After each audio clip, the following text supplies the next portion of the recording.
Իդեալ համակարգը տեղաբաշխում է 1 միլիարդ դրամի գովազդային ֆոնդ նորակառույց բնակարանների բոլոր շահառուների միջև։ Յուրաքանչյուր ընտանիք կարող է ստանալ 500,000 դրամի սերտիֆիկատ, որը կդառնա ձեր առաջին քայլը բնակարանը երազանքի տուն դարձնելու ճանապարհին։ Կներեք, ելի սենց ազնիվ, անկեղծ ես բժիշկ եմ, բացարձակ կապ չունեմ քաղաքականության հետ եւ այլն, բայց կարծում եմ այս մանր խոսակցությունները ձեզ հարիր չի։ Որ մանրը Աննան խոսում է, թե տաքսիստը ինչ կաննա, Հակոբյանը խոսում է, տաքսիստը ինչ կբան բասի, այն որ դուք այս մեծ է ձեր մասշտաբները, մեծ են, դուք ավելի մեծ եք ու այսքան ներքևիչն են ձեզ չի սազում։ Ներքև որտեղ ենք իջել, այդ եմ ուզում ասել։ Հիմա օրինակ այս փողոցը որ կան քաղաքական հարցեր լուծելու փոխարեն դուք խոսում եք թե պրիմիտիվ մի մարդը ինչ է մտածում, դուք մի մարդու մասին չի քաղաքականություն, ձեր բոլոր եթերները են ինչի որ գիտեք այ այստեղ կոնցեպտուալ օրինակ, երբ որ դուք ճաշ եք եփում, երբ որ Աննա Հակոբյանը ասում է տաքսիստը ինչ կբան բասի, երբ որ չգիտեմ, մետրո, երբ որ ձեր ժամանակը թանկարժեք, թանկագին, ես ինքս բժիշկ եմ, րոպե չունեմ այստեղ այնտեղ ծախսելու, դուք ձեր ժամանակը, որ չգիտեմ, ես չեմ պատկերացնում, դուք ինչքան պիտի զբաղված լինեք այդ բոլոր խնդիրներն ու հարցերը լուծելու համար, ձեր ժամանակը, ես ձեզ հասկացա, բայց ես մի բան էլ ասեմ, ես ինքս որպես քաղաքացի մի հատ առաջարկ ունեմ, Ալեն Սիմոնյանին էլ մեկ անգամ զանգել եմ այդ հարցով, կոմունիստների ժամանակ դեռ ես այդտեղ եմ ապրում, Աբովյան 22, այս բոլոր շենքերի տակ, սենց եթե նայենք հիմա մեծ մասը կտրել են, սենց փոքրիկ հատվածներ կար, որից բարձրանում էին ծառեր, բայց պատերի վրա եւ այլն, այո, այսօր մենք շատ լուրջ խնդիր ունենք թթվածնային քաղցի քաղաքում։ Եվ այդ հարցը կարելի է լուծել դրանք վերականգնելով։ Ես մի քանի անգամ դիմեցի, ես կտրեցի, բացեցի, իմ փողերով բերեցի, տեղադրեցի, խանութը որոշում է, որ իր պատին դա չի սազում, այս Աբովյան 22-ի մասին եմ խոսում, հենց կոնկրետ այնտեղ օկայդին։ Ու իրանք նորից բետոնեցին, բայց սա ահագին թթվածնային քաղցի խնդրալուծումը, իրանք ջրվում են այս բոլոր կաթող կաթիլային համակարգադառնում կանցանյարը կոնկրետ, այդ խնդիրը, այդ կարակ լուծեք, եթե հնարավոր է։ Այդ Ալեն Սիմոնյանին չէր, այլ պարոն Փամբուխչյանին էսա կգա։ Քանի անգամ թաղապետարն եմ գնացել, չեն ընթացք չեն տալիս, բայց ինքը լուրջ խնդիր կլուծի, շատ շնորհակալ։ Բայց կարելի է ձեր առաջին հարցին անդրադառնալ։ Այդտեղ իրականում կա հայ կուրկեն չպահեմ, էլի։ Այստեղ կա իրականում հայեցակարգային հարց, որովհետև քաղաքականության եւ պետության պատկերացումների մասին։ Ինձ համար մարդու հետ շփումից դուրս քաղաքականություն չկա, որովհետև քաղաքականությունը մարդու հետ խոսակցությունն է։ Երկրորդը, քաղաքական եւ աշխարհքաղաքական է մնացած հարցերը, Փառք Աստծո, դուք տեսնում եք, թե մենք ինչպիսի այսօր Հայաստանը երբեք հարաբերությունների այնպիսի լայն շարավիղ չի ունեցել իր ողջ պատմության ընթացքում։ Եվ աշխարհաքաղաքական եւ միջազգային ավելի մեծ հեղինակություն չի ունեցել իր ողջ պատմության ընթացքում։ Եվ իմ ընկալումն է նա, որ պետության ղեկավարի կարևորագույն գործերից մեկը պետական ինստիտուտները կայացնելն է, որպեսզի պետական ինստիտուտները աշխատեն եւ քաղաքական լիդերների համար ավելի շատ ժամանակ թողեն ռազմավարական հարցերի շուրջ մտածելու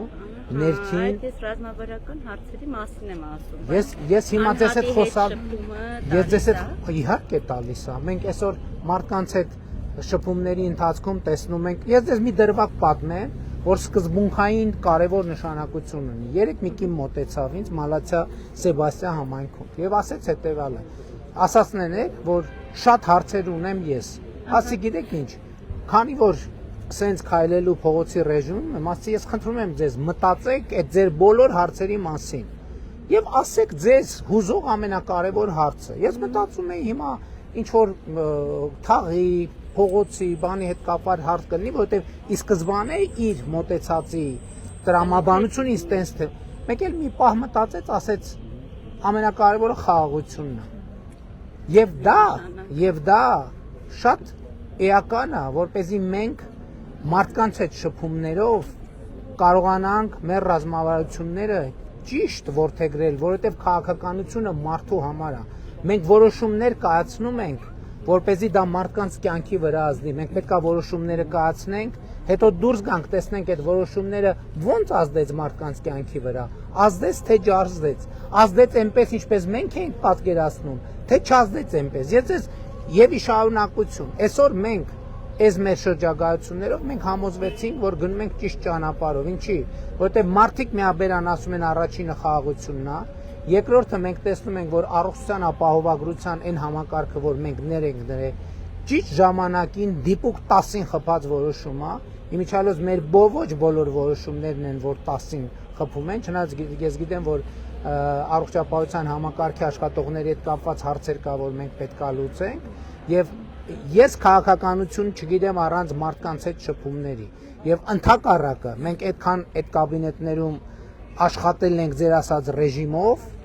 եւ հիմա էլ ենք աշխատում, դրա համար ես ասում եմ ձեւը, որ նա 2 ժամ շուտ արթնանալն է, 3 ժամ դուք քնածեիք, ես այսօր առավոտը 3 ժամ աշխատել եմ ձեր հարցերի, ձեր ասած հարցերի եւ ոչ միայն ձեր ասած հարցերի վերաբերյալ, բայց այնպես չի, որ մենք ամբողջ օրը փողոցներում ենք, հիմա քաղաքական շրջան է, նախընտրական շրջան է մոտենում եւ մենք պետք է գանք ձեզ մոտ, չէ, մենք չենք այդ էլ կա, ես մենք Հայաստանից մի խոսույթ արմատապես վերացրել ենք, այն խոսույթը, որ ընտրություններից ընտրություններ եք երևում։ Ես վարչապետի պաշտոնում ես հատուկ հանել եմ, ասել եմ վիճակագրություն անեն, ոչ մի Հայաստանի ղեկավար այնքան շատ բնակավայրերում չի եղել, ինչքան ես եմ եղել, եւ այնքան շատ ժամանակ չի անցկացրել։ Եվ ինձ համար կարևոր է, որ ես հիմա ձեզ հանդիպեմ եւ դուք ձեր դիտարկումները ինձ ասեք, բա ուրիշ որտեղ եք ասելու։ Ոնց եկա։ Դիմեցի ոչ միտեղ ոչ մի լուծում չէ, այդ չեմ ասում, այն ձեր առաջին դիտարկումը, այն ձեր առաջին դիտարկումը շատ սենց շատ ընդհանրական է, բայց կարևոր է ինձ համար, որ ես նկատի ունեմ կարևոր է, որ ես գայի ձեր դիմաց կանգնեի